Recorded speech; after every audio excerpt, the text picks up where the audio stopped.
Welcome everyone to today's Wednesday webinar, how to use open-ended questions and rubrics for efficient assessment. My name is Kate Baker. I am the head of community engagement here at BookWidgets, but I'm also a veteran educator. I taught high school English for 20 years before transitioning out of the classroom and into ed tech full time. And I'm also an adjunct professor working with pre-service teachers. So I'm excited all of you have joined me today, and we can certainly continue the conversation on social media. Feel free to reach out to me on LinkedIn or Blue Sky. Or email if you have any questions or follow-up. For those of you who are new to BookWidgets, BookWidgets is a content creation and evaluation tool for teachers. We help you save time and energy by providing the tools to support your students' learning process from beginning to end.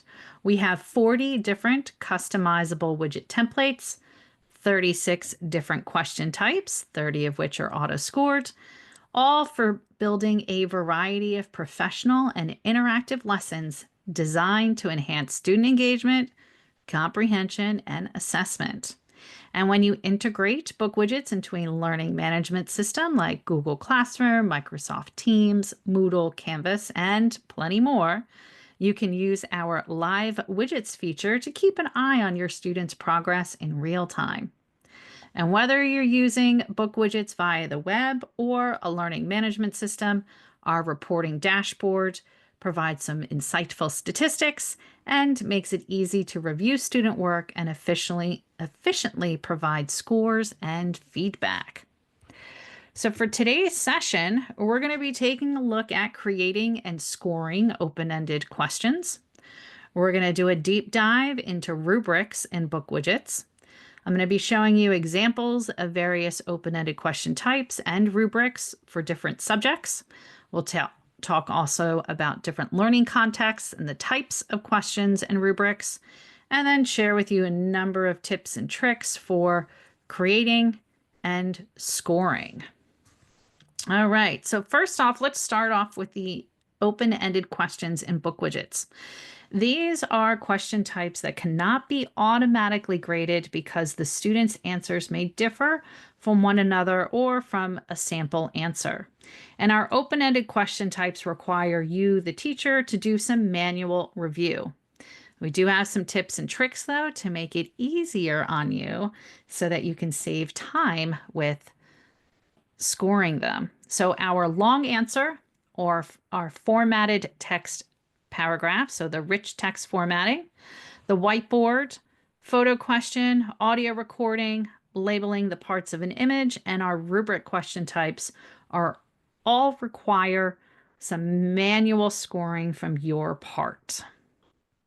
So let's start off with the long answer question type. This is where students are answering an open-ended question with a longer piece of text or a paragraph. They might be writing multiple sentences or, again, writing a full paragraph, but there's no rich text formatting involved. They're just simply typing in their answer. I got a number of different examples to share with you, and you will also be receiving a copy of the slides at the conclusion of our webinar with the recording, so that this way you can go and explore all of the wonderful examples that we have put in here. Because I'd like to be able to show you them all, but we're just not going to have enough time to be able to do all of that. So let me start off with, I'm going to use this one, open-ended writing. So this particular example is based on, answering an open-ended question. So the students will compose a response to the following open-ended question. They may use the scratch pad to brainstorm and organize their thoughts, but only their final answer will be scored. So the student here can type in their answer. We'll see that there is a word count, so that as they continue typing, They can keep an eye on how many words they've typed.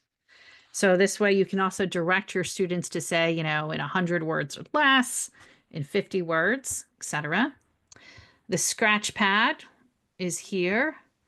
So if your students wanted to do, some typing or brainstorming, or if they wanted to, do a little bit of like mind map, they can change their colors. They can type in their text. They can also, you can enable on the scratch pad also the uploading of images. For this one, it's not necessarily appropriate for that, but the students could use the tools to be able to, brainstorm for themselves.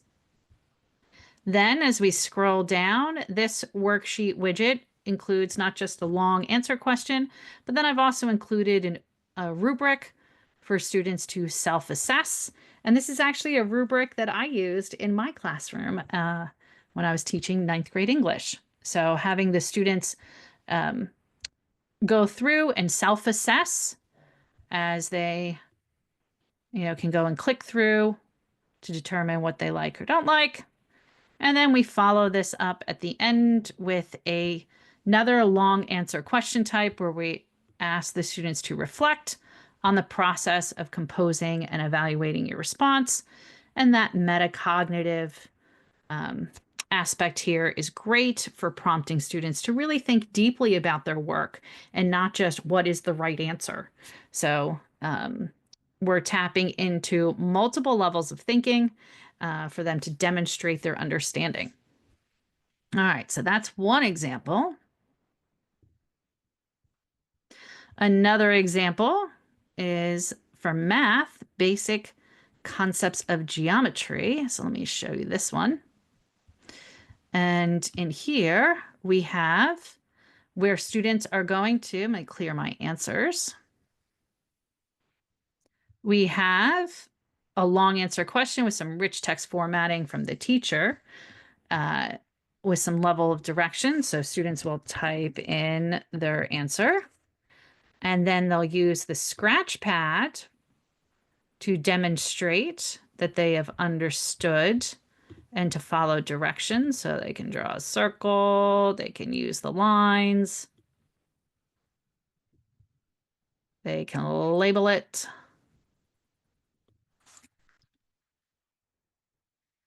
etc.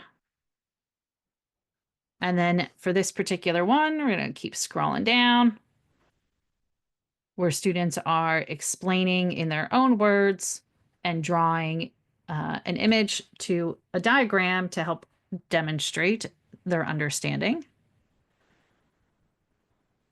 And then this one is set up so that there'll be a rationale that's revealed to the students so that they can see what are the correct answers and some accompanying diagrams to support their learning. So if I switch over to the editor view, let's go this way. So when I go into basic concepts of geometry, I'll see that this one is set up with the long answer question type. We can see here's that rich text formatting. We have a couple of keywords, which I'm going to talk about how to use keywords for scoring in just a bit. And then we also have a rationale that the teacher has included that explains the information and provides a diagram. And this particular widget could be set up, talking about saving time, where the teacher doesn't necessarily has to have this be submitted for scoring, that it could be revealed to the students what is the correct information or answers. Okay, let's go back to our slides. I'll show you a little bit more at that one in just a minute. And then we have, I'll show you another one is our IT and coding example. This one is great because not only can you have students type in responses, but you can have them also do coding where this particular widget is set up for a code input. So for those of you that are doing computer courses, they can type in, their functions and have it be, it allows for that code input. What does that look like in the editor view? Let me show you. So this is also a worksheet widget. We have one long answer question here, and we have the keywords. We have below keywords and below the other option is this to do code input. And that allows there to be some monospace font suitable for code, and it preserves that formatting. So for those of you that are doing computer classes, that is a great option. All right, so I have plenty of other examples to show in here for you to go explore, but I want to move us along for time. So some tips and tricks for this long answer question. That rationale is really useful, that it allows students to compare their answers with the rationale that they receive after they've submitted or when you return the feedback. So this helps you to kind of front load and to give students an explanation that is revealed to them after they've submitted.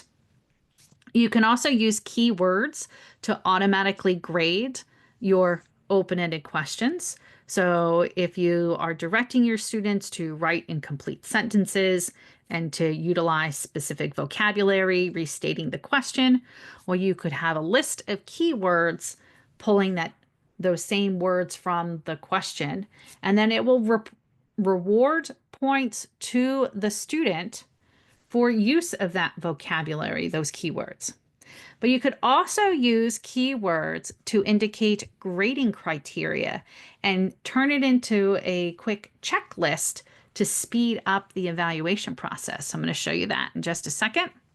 And I've already showed you the word counter as a tool to support your students, to direct them to how much they need to type, and the scratch pad that allows them to jot down their reasoning so that you can include this as part of points in the grading, but you don't necessarily have to. So let's go take a look at reviewing one of those. So I had a basic concepts of geometry. So here I am in my reviewing dashboard.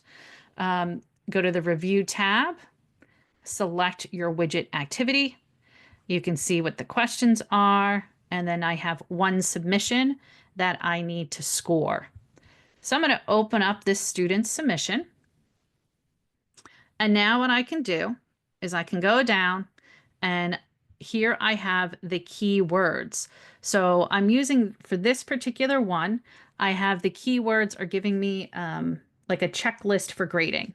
So what does the student include? They give their explanation. Yep. So I've awarded 2 points to them for that. And you can see that the points have been auto updated right here. And then the scratch pad, let's go take a look. There's the student's diagram. While it might not be exactly like mine, in the rationale, I do think that it is correct. So I can say for drawing, that is correct. Now, so if you've noticed, this is updated the score automatically. And if I need to award, partial credit, I can always go in and change it and say, well, it's really 3.5. That drawing could use a little bit of work. Okay. And then I could still say, it's correct or not. Also, a new feature for giving feedback very quickly, and this is for every question type that you're reviewing, is the audio feedback. So you can record. Right now, I am recording inside of BookWidgets. I'm not using a separate tool. I'll say stop. I can play it to listen to it, and then I can accept it. And then you'll see now there's that play button that when the student goes and reviews the work, they'll see that icon there, and they can now listen to your feedback to them in addition to the auto scoring. So again, saves you time and energy. So here we are, isosceles. Yep, they're the two length, explanation. Let's go check the drawing. There it is. We'll take it. So this can speed up for those times that you're doing a very quick. And if I need to do some annotation on this, I can circle something. I can do a little bit more feedback on this. I can also add a comment. And then I can say, use the proper symbols. So again, another way that I can give feedback to the students, not just audio, but I can also do some annotations on their drawings that they've submitted. So same thing, can go down, can check, explanation, can check the drawing. I think you get the idea. So using the keywords is a really powerful way to speed up the review process. And then the students, when we return the feedback back to them, they'll be able to take a look. Let's go to the student view. So now I'm viewing this as a student. So I can see I've gotten the checklist, the explanation. I can see there's that play icon for the comment. Record. So they can play and pause it. And as I scroll down, they'll see there's the annotations from the student view. So yeah, some great ways to speed up that assessment procedures. So with that code input, this is a newer feature, just to show this off to you again. With this option again, the monospace font is used and white space is not trimmed. So this is really powerful for grading. So again, check the box for code input. Here is what a student submission looks like. And then here on the teacher side, when you're reviewing their responses, here you can see the coding example right there and can score it accordingly. All right, so that's your long answer one. How about that rich text paragraph? So what if you want to have students do some rich text writing? So it's a longer formatted text and you're having them include bullet points, colors, etc. Let's go to analyzing a poem. There we go. So here we have in this particular example, the students will read the poem in the original Dutch. Then they will see a translation of it. And then we get their task, the things that they are to do. The task is pretty detailed for them. And then when they are composing their answer, we have some additional information for them to bold the text for key terms, italicize quotes, add bullet points, and color code your personal thoughts and connections in blue. Now, you cannot use the keywords feature to score rich text paragraphs because you're not able to scan for, the keywords aren't able to scan for formatting automatically. So just be cognizant of when you're going to use the rich text question type that you will need to be doing more of the manual response there. Yep. And yes, for those on the long answer question type, the keywords, it can also be a phrase. It doesn't have to just be a word. So you can, be pretty detailed. All right. Let me exit out of this one. Okay. Here's another example, sciences for data analysis. This one is in, this particular widget is in Dutch, but you can see this embedded map in this split worksheet. And then the students are using the rich text response to draft their question. And we also get a hint. So, and all of the question types here are rich text. So what I like about this one is the ability to utilize the map as well as have the students show what they know through those question types. And how about a virtual field trip? So for this particular one, students are interacting in also a split worksheet. We have the embedded Google map here so that they can interact and move around with the street view to explore Mount Fuji for a virtual field trip. And then we have the rich text question type here.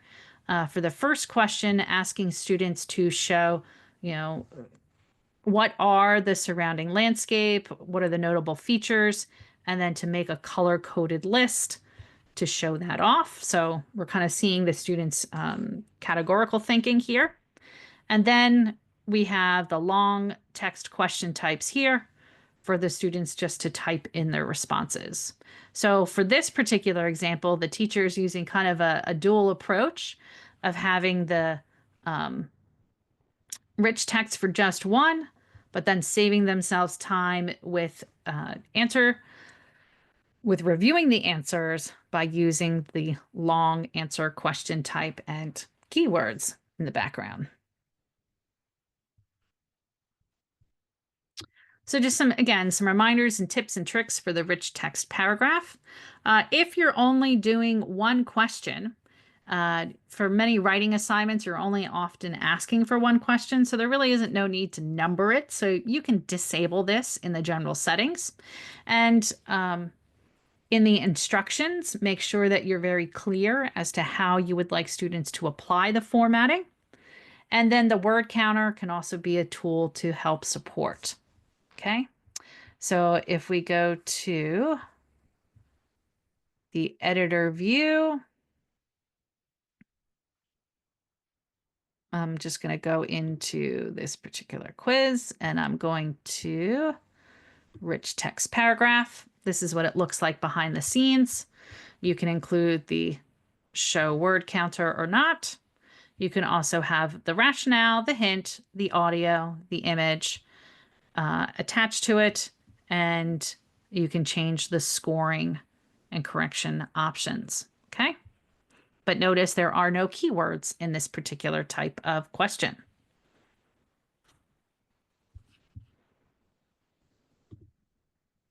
Another type of open-ended question is the whiteboard question type. So while we have the whiteboard widget, you can also include the whiteboard as its own question within a worksheet or quiz or video quiz or split worksheet widget type.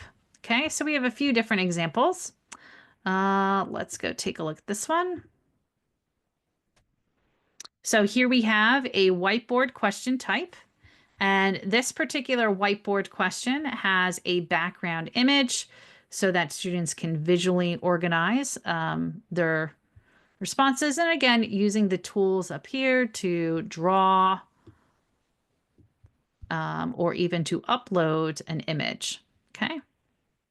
And then as I scroll down, we see some additional question types in here. Explain where they're typing in their text and then submitting their answers.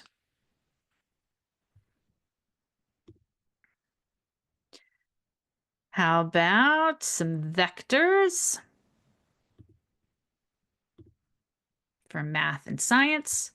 So we have here for the vector diagram, give the definition of a vector, a long answer question type, which again can use the keywords.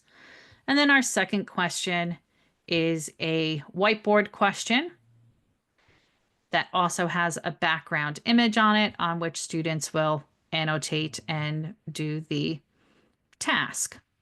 You may notice also up here in the corner is we have our embedded calculator. So students can, if you don't have a class set of scientific calculators, or if a student doesn't have one at home, if they're doing homework, you can always enable that they can use the calculator here.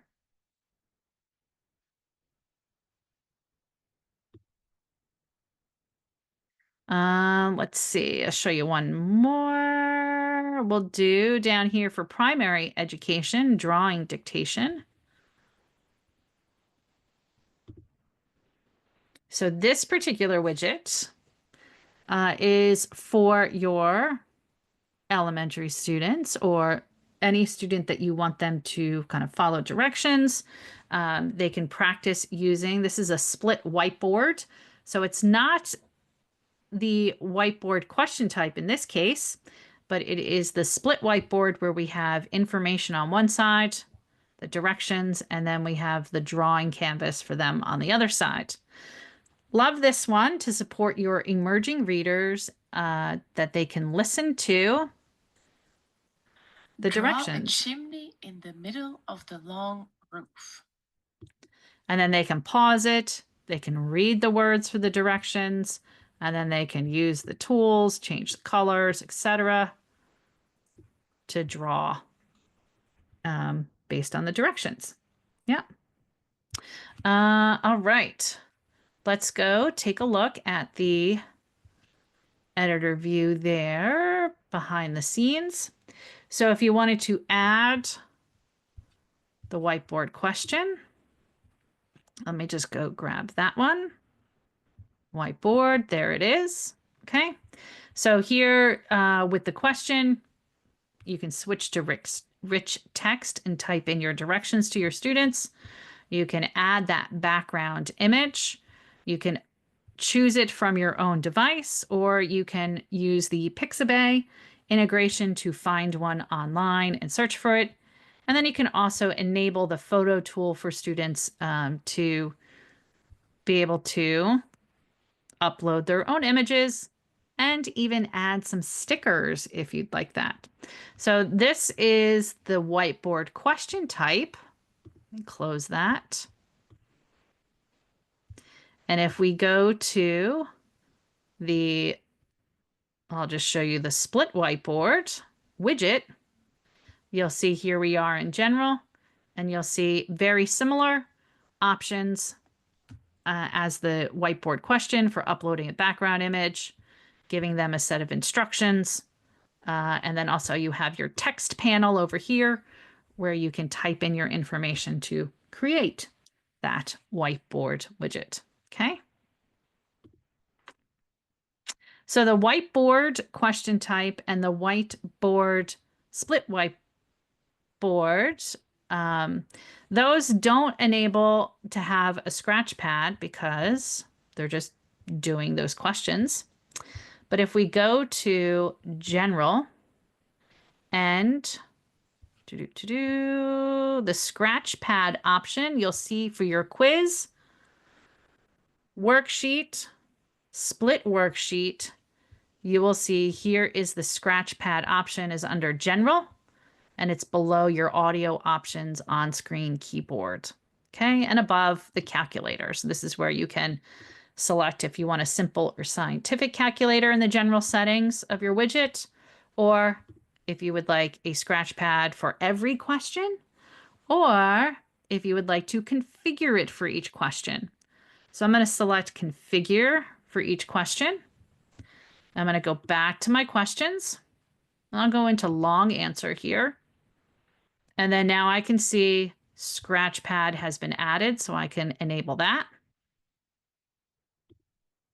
Let's go to the whiteboard question type. I can do a scratch pad for the whiteboard question type.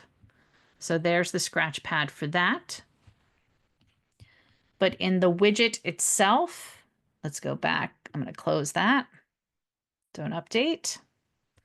So if we go back to our whiteboard widget, if I go into general, you'll see that there is no scratch pad option in the whiteboard widget. You can have it in the whiteboard question. So just keep that in mind. Okay. So just as you can with the other question types, you can do the rationale, and that is really useful, again, so that the students can compare their answer to your explanation that they receive after submitting or when returning feedback. So you can kind of Front load and be proactive with what you expect students to ask questions about, that you can, your rationale will kind of head them off at the pass before they come to you with questions and say, well, why did my score? Why was it this or that? When they can compare it to the rationale.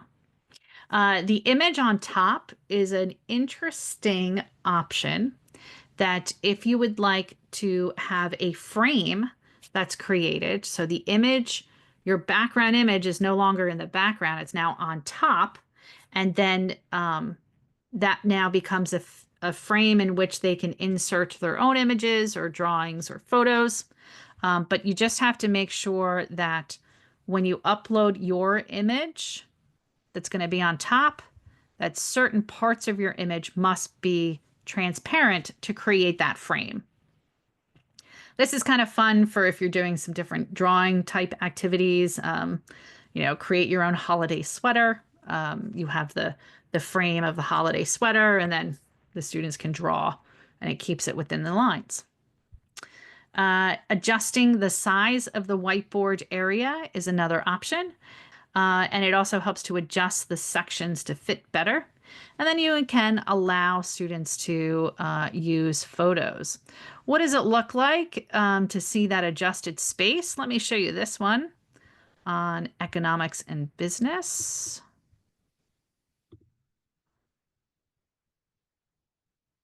So we can see in this particular widget that there's a table question. And now they have the table is an image for them to now write on. So this becomes the background image. You can see that's a pretty big whiteboard section. And then there's other ways that you can make this a little bit smaller. So depending on the size of what the task is that you want, you can adjust that whiteboard size.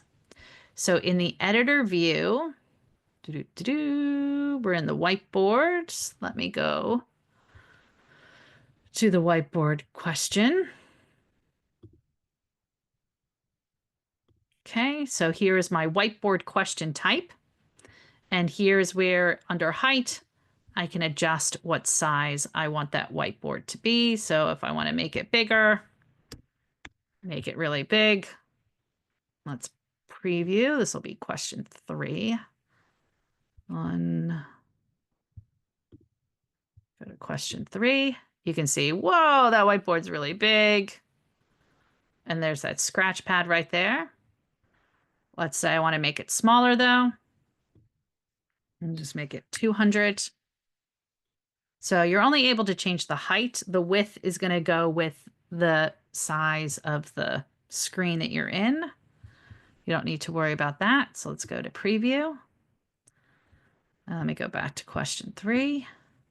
And then now you can see here's the smaller whiteboard. So you can change that size if you need to for any of your specific question types.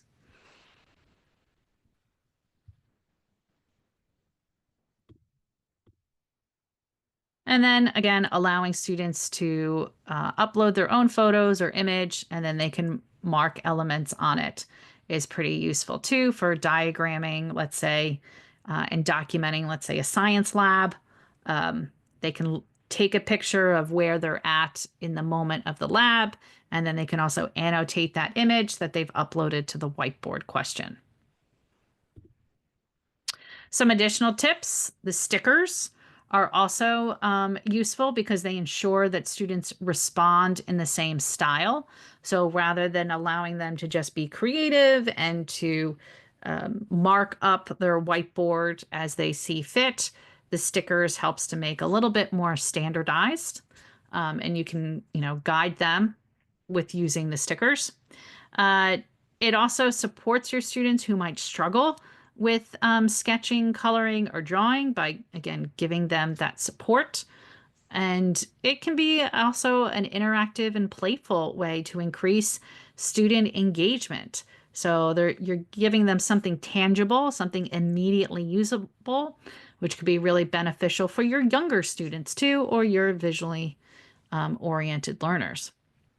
The on-screen keyboard is another option for your whiteboard question that if you're using specific language related characters, or for you math and science folks of subscript and superscripts, this will also work in the whiteboard question.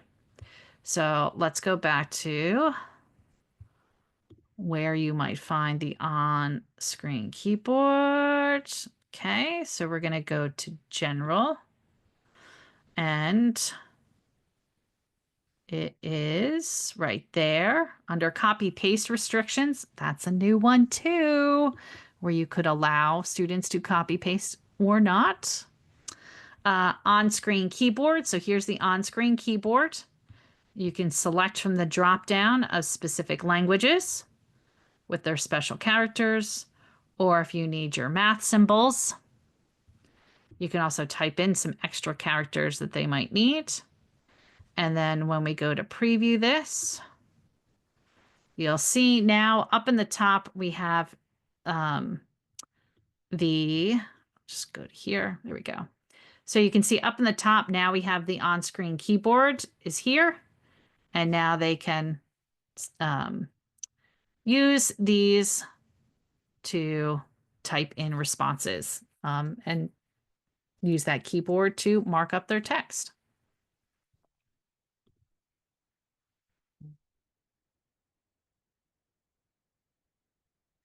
Okay, let's keep moving right along. Another open-ended question type, because we haven't even gotten to rubrics yet, and holy moly, there's so much to do. With open-ended question types for the photo question, this is also great for documenting students' work. So annotation practice, let's say they're doing work on paper and you want to be able to document that they've done their work. So I've made a video here of me annotating a paper copy of the prologue to Romeo and Juliet. My students are going to watch this video and they're going to annotate their paper copy. But then how do I know that they did their work? Well, the next question asks them to upload a picture of their paper. So now I don't need to collect physical papers from them. I have it automatically documented.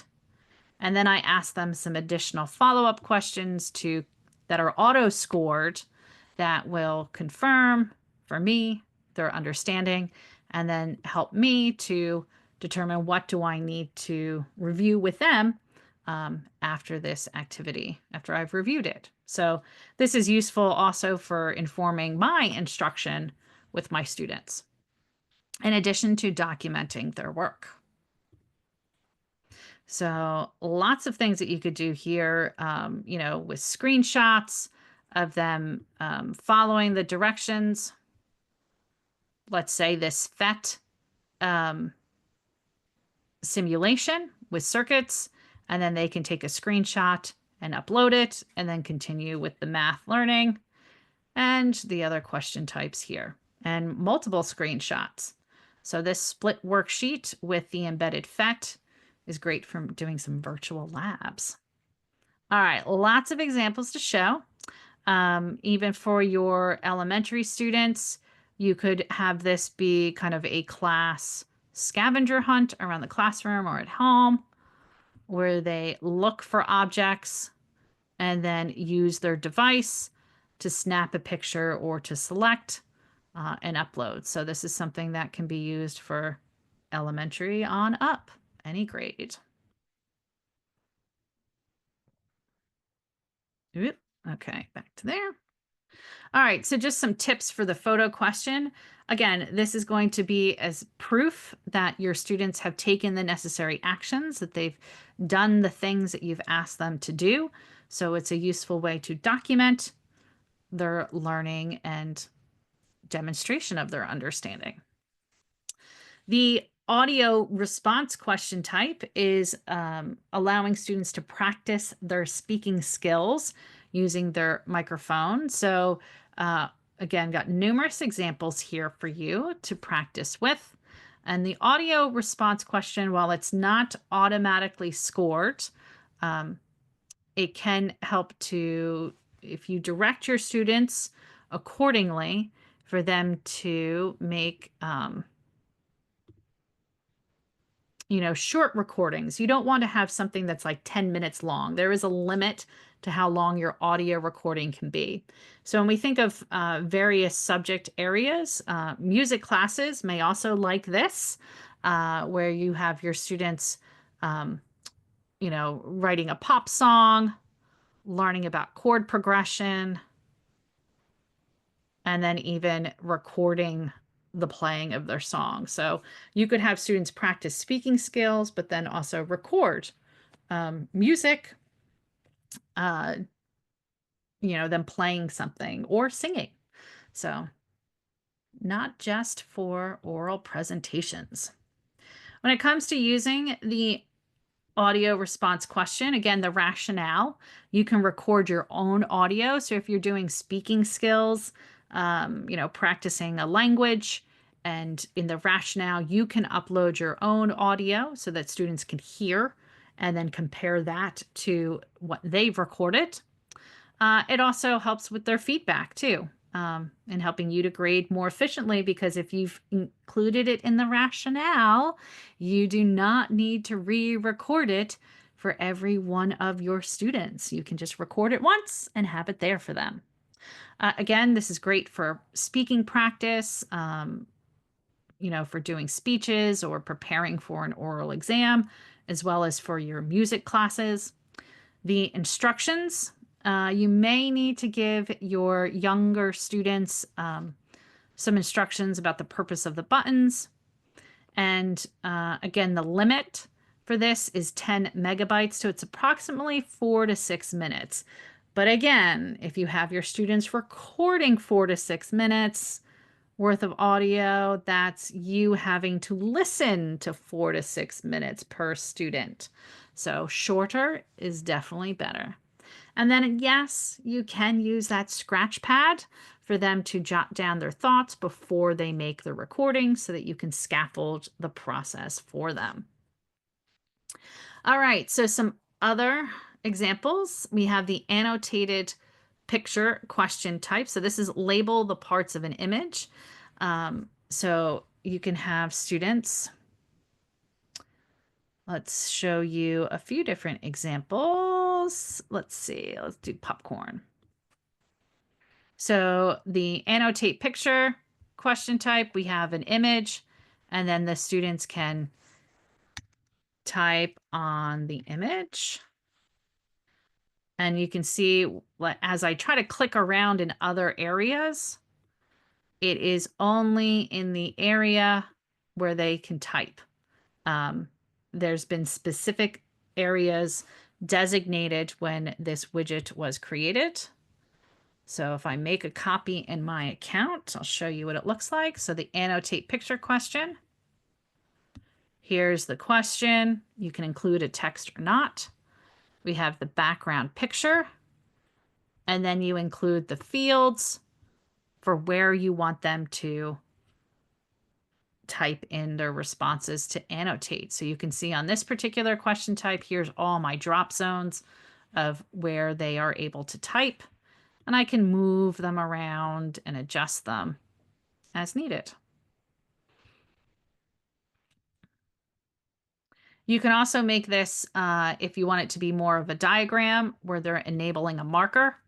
So where you have your marker dropped, and then I'm going to move my text box to out here. Okay, I'm going to say done. And I'm going to go to preview. You can also set this up where it's like here. And then now type in text here. And you can see where the diagram is.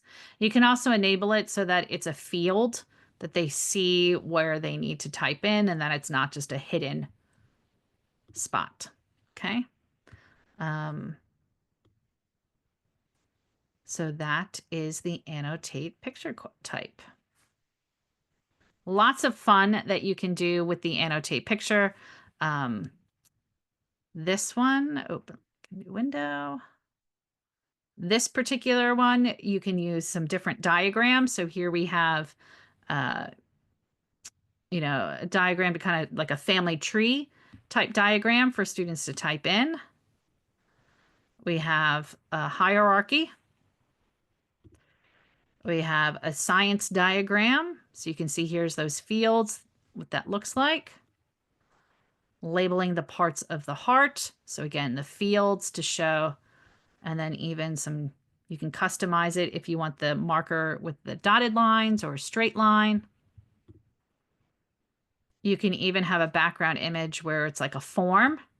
So if you're doing financial literacy, this is great, or, web page design to have students practice filling in that type of examples. So for the Annotate Picture, you do need a background image that will ensure that your assignment has a nice layout, and you want to make sure it's the correct size before adding your input fields.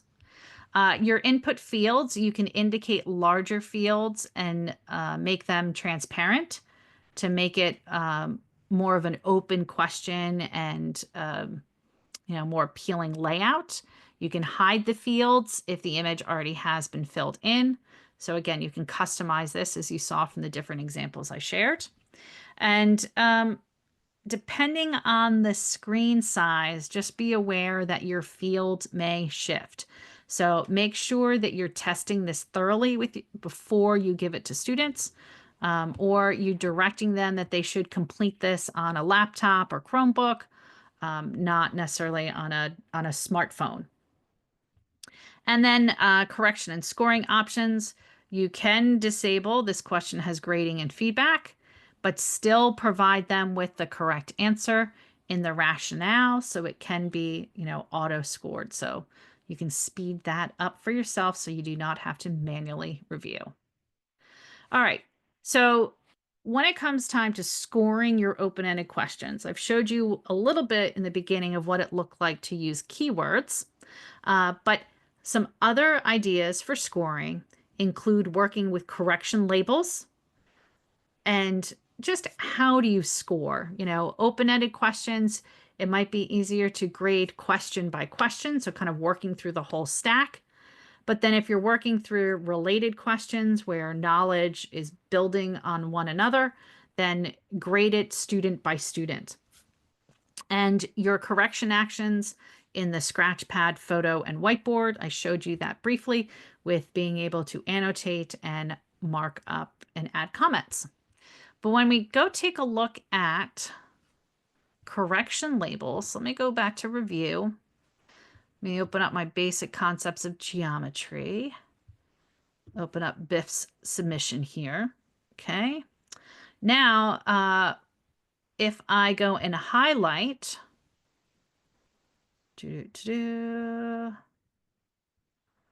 I can highlight a specific part of the student's answer. And then this pops up where I can either enter in a comment, I can do some strikeout or underline, or I can hit labels. And then I can configure my labels. So if I want my students to, there we go, elaborate. If I could spell that correctly, that would be good. I want to put a code in so my students will know, like, what does this mean? It just also makes it a little bit easier. Hit save. Maybe another correction is spelling. P, save. And then, so for this particular one, I might say elaborate. And then you'll see EL is listed right there. Let's say I'm going to say this one is spelling. I'll do another spelling one right there. And then what we'll see up at the top is you'll now see these correction labels are tallied up. They'll see how many times elaborate's been mentioned and how many times spelling has been indicated. And your correction labels will save across all of your widgets. So once you've added correction labels in one widget, you will see it again for your other widgets. You don't need to recreate the wheel with them. All right. So that takes us with scoring open-ended questions. Rubrics are also really useful for scoring, both to target student metacognition and to make sure that students are aligned with what is the standard for assessment. So this is a feedback and evaluation tool, and it's filling out a pre-filled matrix. Okay. When we think about rubric design, and your rubrics should include an evaluation criteria. So what are the competencies? The quality gradations or performance levels. That's going to be in the top of our widget question type. The descriptions of behavior or competencies, and then alignment to your school's grading system or scales. So when you think about the rubric and how you're setting up and designing the points, you want to make sure that it aligns to your school standard. So if you're on a 100-point scale and your grades are, let's say an A is 100 to 90, your lowest passing grade is a 50%. Anything below a 50 is failure. You want to make sure the math equates accordingly to that. Okay, so let me show you when I talk about the math, I'm going to show you a rubric that I have designed and I used with my students. And I also included scoring permutations. So if you have existing rubrics, you can totally turn them into a BookWidgets example. So let me show you what that looks like and bring this example over. All right, so this is my open-ended rubric. This is what I used to do for paragraph responses with my students. You see I have my scoring criteria up top, the categories, and then the criteria on the side with explanations of what this is, okay? I have turned this into a BookWidgets rubric, which I'll show you in a minute. But when it comes to scoring, this is why the math here is important. My school's grading criteria was also on 100%, but the lowest passing grade was not 50, it was 70%. So when I look at my scoring permutations for this rubric and what is mastered, approaching, emerging, or inadequate, I need that to align with the percentage of the grading scale for the school. So an A is mastery. An A for me was 100 to 92%. That would show mastery. Approaching a 90 to 83. This is a B. So I'm going to say it's a B grade. For us was 91 to 83 is a B. 82 to 74 is a C. And then a D was 73 to 70%. So I put C's and D's together for emerging.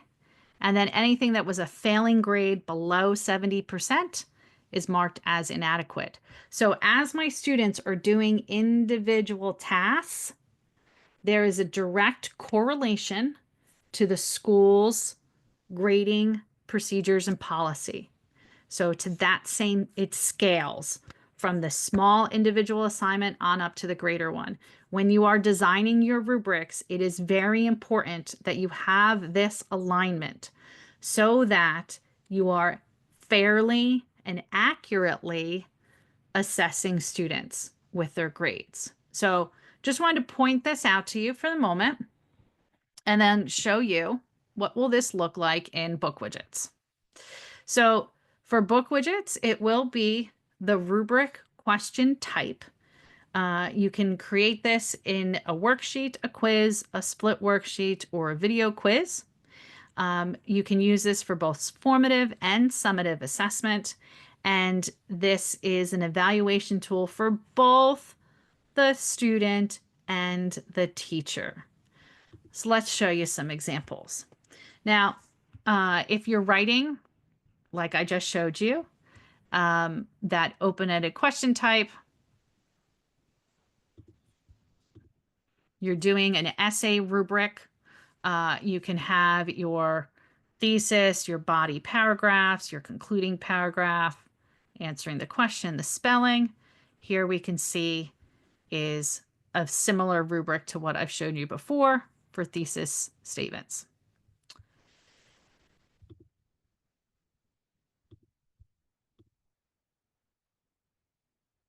This one, very similar too, is though for middle school, so there's a little bit of a difference. And with these, I show you these two examples because when you think about the wording of what you put into the criteria for your rubric, you want it to also align to your audience. So your high school students will be able to handle bigger, more complex vocabulary and details, whereas your younger students might need, some wording that is a bit more approachable to them and more easily understood by them. So just keep that in mind as you are composing your rubrics and determining what you will put in the criteria. The rubrics are also great for if you're preparing your students for upcoming standardized assessments. So here is the SAT essay rubric. So the students can practice doing some SAT tasks and then having the information is there for them that aligns to that standardized test. We'll be doing a webinar next month on preparing for exams.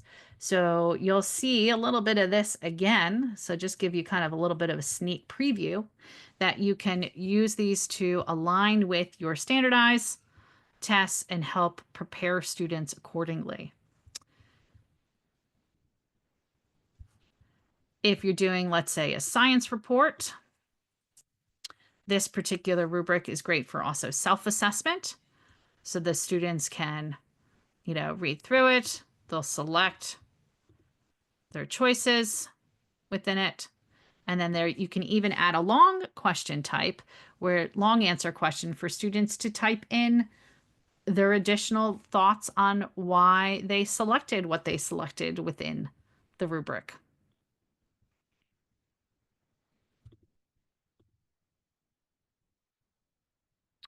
Now, your rubric could also be something that's a little bit simpler. It doesn't have to have as much detail and information in the criteria. You could make it a simple checklist rubric like this one, to help students, with their executive functioning. Did you do the following things? Or does your report or task include the following? And you can say, yes, it's there. Oh, it's partial. It's not great. I'm kind of missing some things, or no. So they can select yes, partial, or no for a real quick, did you do this or not type of rubric. And again, lots and lots of examples here.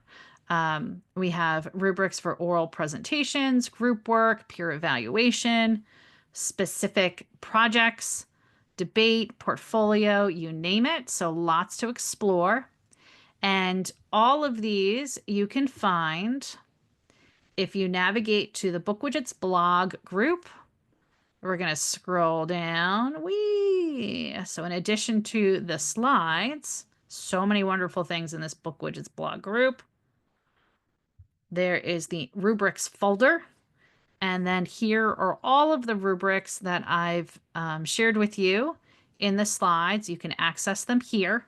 So if you want to see how it's designed or created behind the scenes, you can open up the editor view, or you can duplicate it to your account first, then open up the editor view, and now you can see how it's configured. You don't have editing access to the blog group, but if you find, you can always preview what they look like. within the folder so you can always preview it, see what it looks like. And if you say, "Ooh, I want to use this," go to the drop-down menu and select Duplicate. You can also, as I've got in all the slides, all of these examples, when you open them up, you can duplicate them just hitting that green button in the example.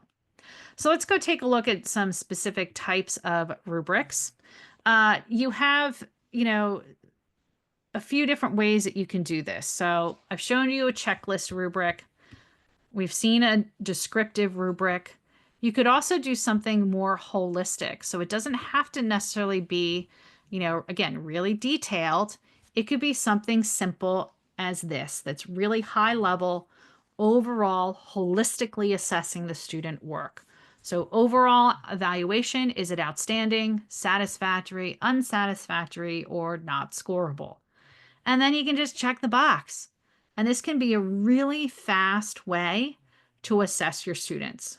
And again, make sure that point value aligns with what the grading scale of your school or district. So you can show the students what the points are, but make sure behind the scenes, we'll just go into the editor view, make sure behind the scenes that you've done the points accordingly. Okay.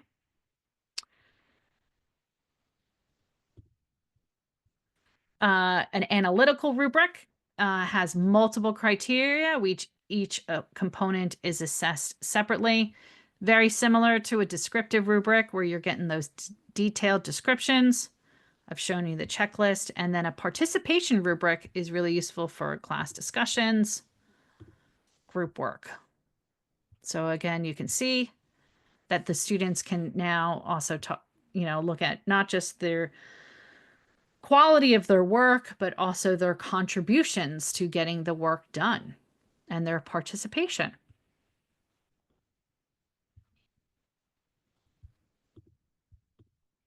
Some additional types of rubrics. We have a portfolio rubric. So if you need to assess them on a collection of work over a particular period of time, the self-assessment rubric is useful, and the peer assessment. I love to do peer assessment with my students, asking them to trade papers, to review each other's work. And then an extra step I add into this is that after my students get back their peer assessment, I ask my students to evaluate their evaluator. What? Okay. So after my students have been peer evaluated, they will evaluate how well they think their peer reviewed their work. And this is, again, accessing really higher order thinking. It also provides them an opportunity to share with us, their opinions and have a voice in the process. So if they felt that their evaluator was fair or unfair, they can provide that information.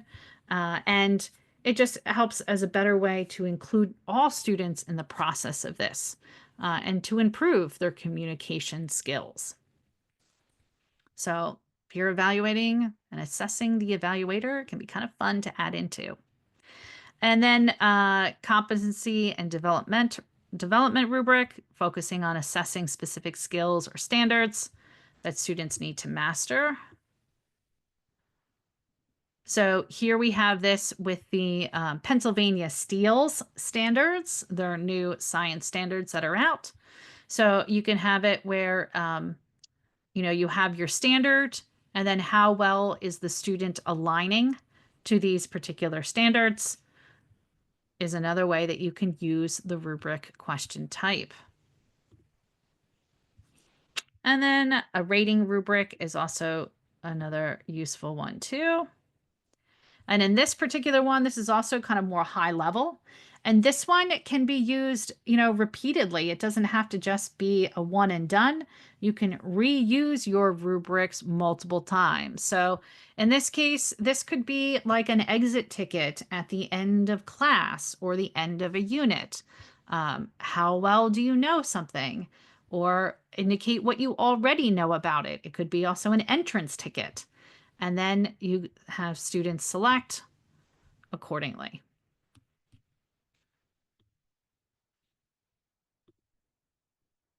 So when you're creating rubrics and book widgets, you can import rubrics from your existing documents.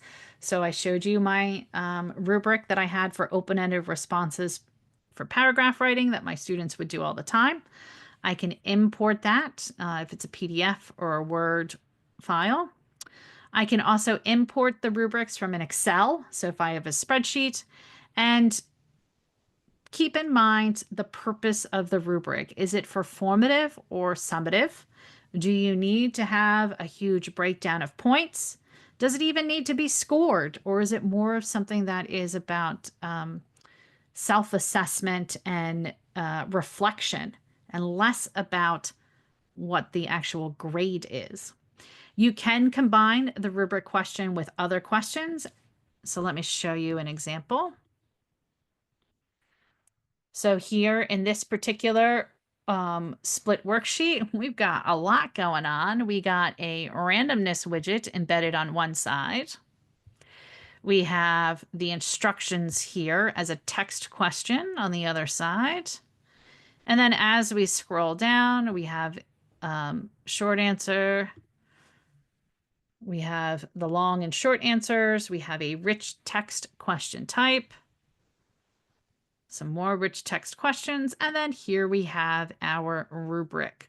So you can really make this part of the overall process that students are demonstrating their understanding, but then they're also reflecting on the quality of their demonstration.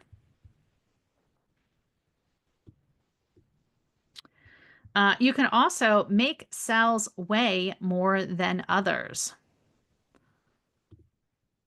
So you can do some weighting with this one. So this is an activity I did with my students that whenever we would read a book, I would ask them to create a postcard.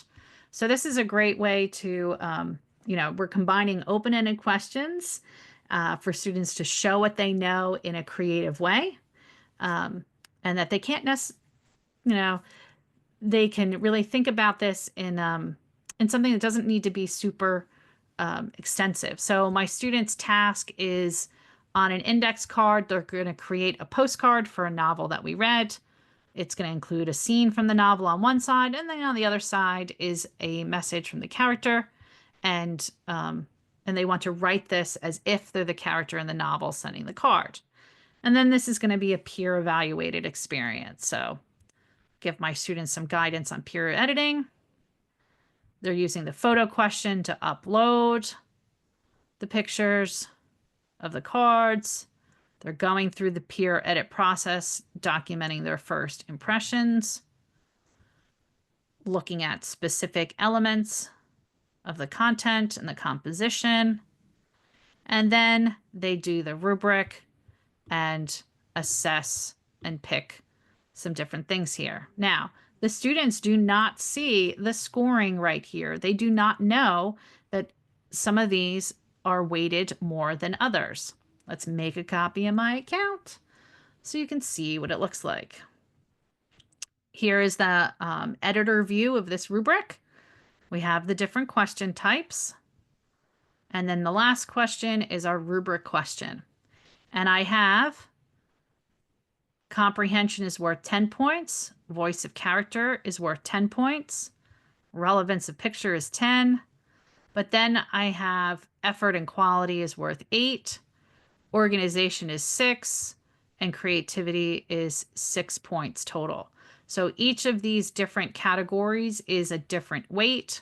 And I've put the emphasis on them demonstrating that they know the story, whereas some of the other is not weighted as much. So you can change the points. So when you go to these rubrics, if you type in a score up here, it will fill it down.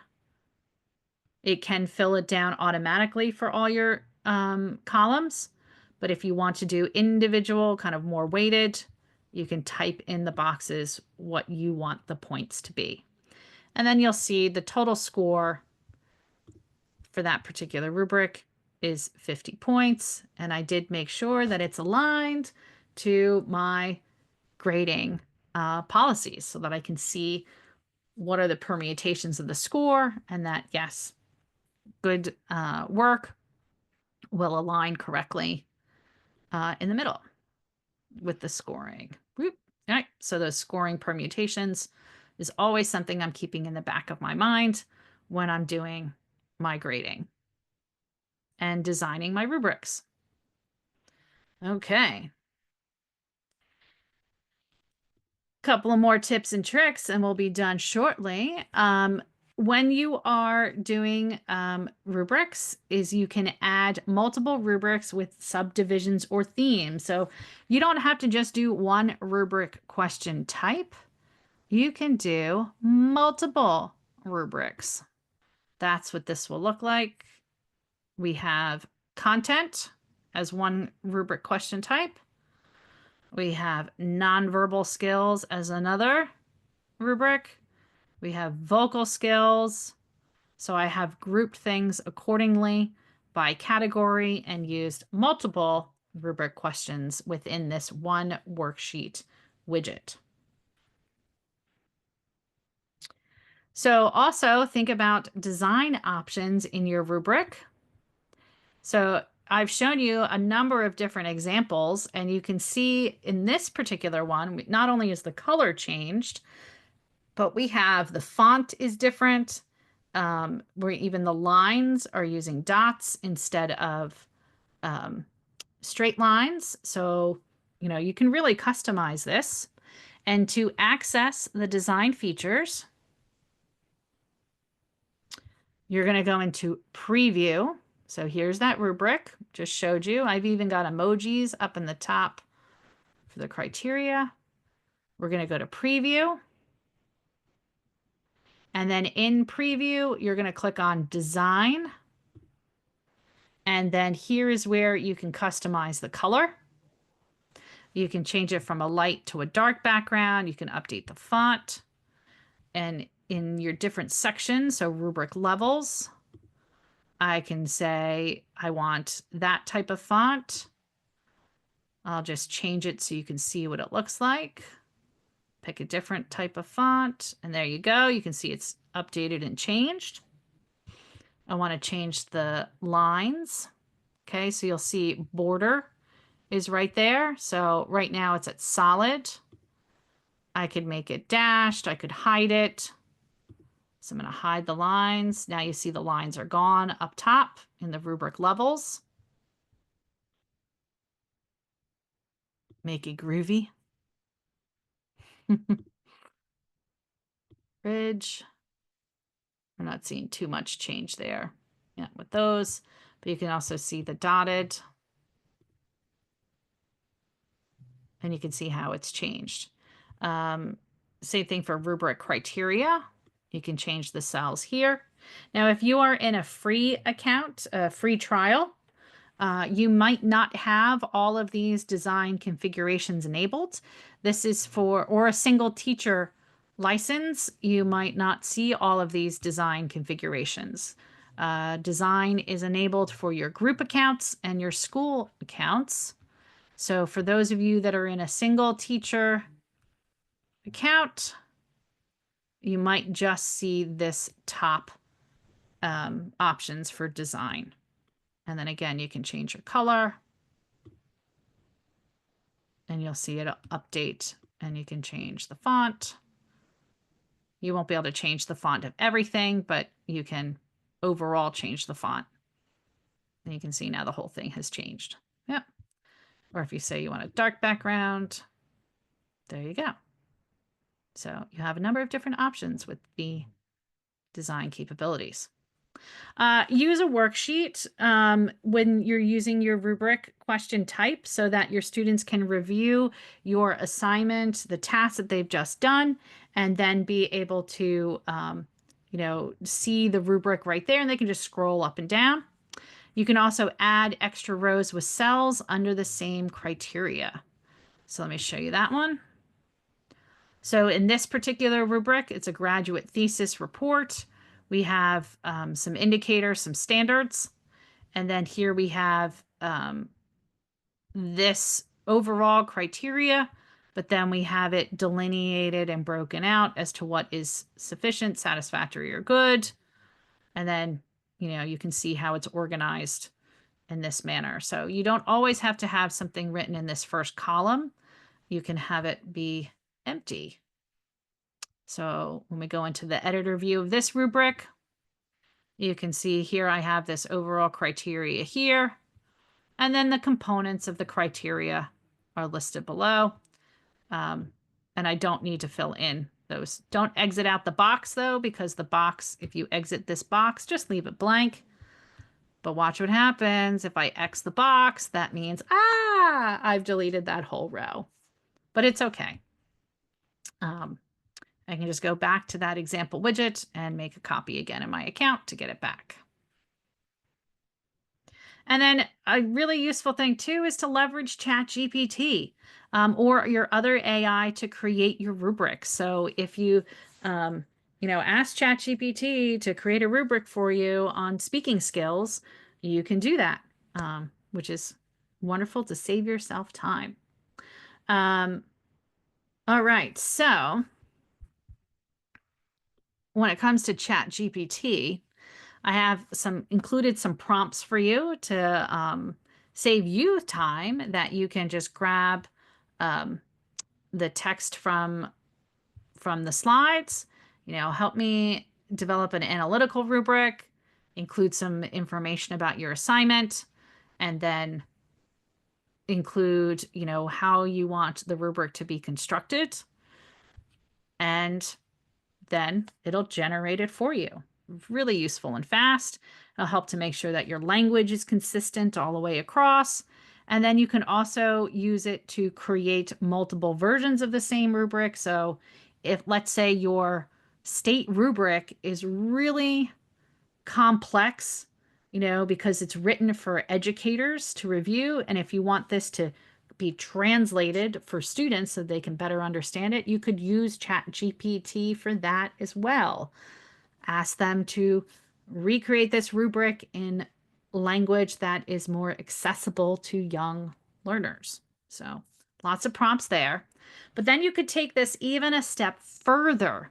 So once you have your rubric, you could then use it to create some feedback. So first, let's talk about what does it look like to grade rubrics in BookWidgets. So your students are going to select the correct fields. The points will be automatically calculated, and you can still make manual adjustments to the points. You can also add comments to specific criteria in the rubric when you are assessing your students. And you can use the comment section at the bottom to provide additional explanation and feedback when they're reviewing their work. And ChatGPT can help you with formulating that feedback. So let's pop over into here. So I'm going to let's do preview for this. So you can always use this to kind of practice for yourself, the design of your rubrics. I'm just going to randomly select. So you can see, actually, I'll do it this way. I'm going to make it all good. My student says all good, and we're going to submit. Okay. Now, I'm going to go to my reporting dashboard. I see here it is, graduate thesis report. Biff has submitted it.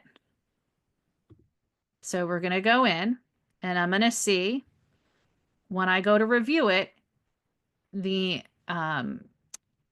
cap here indicates that this is the student selection. Okay. So as I'm reviewing Biff's work, I might say, you really did not mention any personal insights. Or actually, I'll just go in the middle. Okay. And then, but I might agree with that. But then say, nope, I think you're going to need something different. Okay. Now, what will the student see when this happens? So let's go to the student view. Now this is what the student will see when they get the feedback returned to them, that yes, we both agree on this, but then there is, I agree, I think it's here, whereas the student thinks it's there. And then you can see here that the points have automatically updated with the rubric, okay? If I want to give some feedback, so I'm out of student view at the moment, I can type in a comment, but then I can also record some audio directly in BookWidgets and say why I think this rubric is aligned to this. Hit accept. And then you'll see, yep, there it is, the little play icon for the students. If I want to make this 5.5, I can do that. I don't have to, or if I want to just score it and be like, yeah, you get full credit, I can do that too. It's all up to you what you want it to be. And I can use the plus or minus to quickly determine the scoring. Okay, so this is what the student will see for scoring, and I can also put a summarizing comment up here. So if I want to put a comment here, now I can click over here and I can enter in a comment. And if I want to use my grading labels, I can select elaborate. I can also say, need to write more, whatever I want to type in. And then the student will see that reflected. There's the elaborate label has been applied. Let's go to the student view. Now the student will see there's the elaborate. There's my comment to them. There's my audio comment to them. So they're going to get a lot of feedback. Now you could be typing and writing all of this manually. You could also ask ChatGPT to help you formulate some good feedback. So this is kind of along those lines of like, peer evaluating the evaluator. Now you can do some, feedback on your rubric and have it be, and provide you with some suggestions for what to say. So your prompt to ChatGPT or any other AI assistant, provide a feedback message for each assessment criteria and scale in the rubric that I can use as a comment for the student, provide suggestions for improvement, and then here you go. So if the rubric was on this, on leadership skills, and then I can have some feedback for them as to, where they fall in the specific categories for leadership skills. If they're excellent, I could say this. If I need to give them a suggestion, I can do that and just copy paste and just save that, in my files to be able to very quickly give some good feedback. Okay, so this was a really long webinar. I'm really glad that you all sticking it out with me. And we have some additional links and resources. If you ever have a question, you can always email us at support@bookwidgets.com. You can check out our webinars page for additional webinars. And the tutorials and knowledge base are a great place to search for additional information. And then to connect with even more educators using BookWidgets, join our Facebook community group. And certainly last but not least is the BookWidgets blog. We have so many wonderful articles on all the things that relate to BookWidgets. So you can search by keyword for specific articles. And then that BookWidgets blog group that I've showed you is where you can access every widget activity we have ever created for a blog article and even for your webinars. So I have lots in there. I have within the blog group, I have open-ended question examples. So all of those rubrics that I had, let's scroll down and get to it. There it is. Open-ended questions. My open-ended writing long answer plus rubric I have this template. So this is my open-ended writing with my rubric I showed you at the very beginning. You can use this and repurpose it right away. And just all you got to do is duplicate it and add in what your question is. So save you a lot of time with those open-ended questions. And I showed you before in the BookWidgets blog group, in addition to the open-ended questions folder, we also have the rubric folder, which you can search by keyword if you don't feel like scrolling all the way down to get to that folder of rubrics.